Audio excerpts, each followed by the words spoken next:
边境开放了后，国内愈来愈侪民众爱安排出国旅游。旅游业品质保障协会也针对1月到3月外国旅行团费的这部分来发布记者会，让大家来了解到明年旅游的资讯。亲像上侪人爱去日本，明年会起4成到5成，也让大家伫咧关注的这中国旅游，甚至会起1.5倍。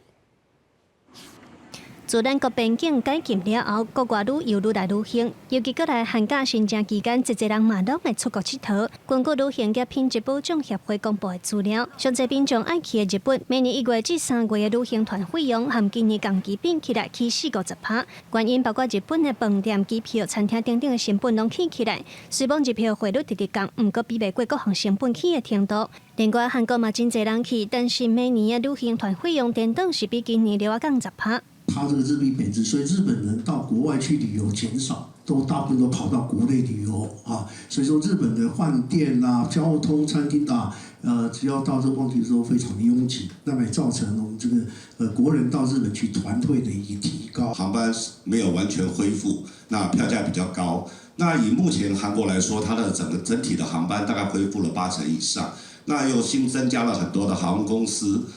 还有新的航点进来，所以导致了票价有微幅的下降，大约10%左右，所以我们也会反映在我们的团费上。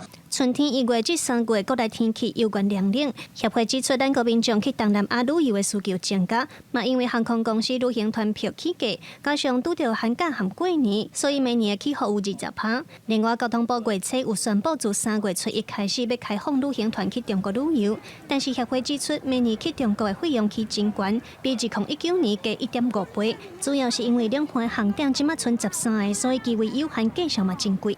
大概平均上涨了大概1.5倍左右。那疫情前的航班的这个航点呢，大概是51个航点。那目前为止呢，大概是开放了13个航点。重点的话还是以这个大选完之后，是否陆客会不会来台？那如果陆客来台的话，整个航点线呢，应该就可以迅速的扩张。那整体的这个售价才有渴望可以下降。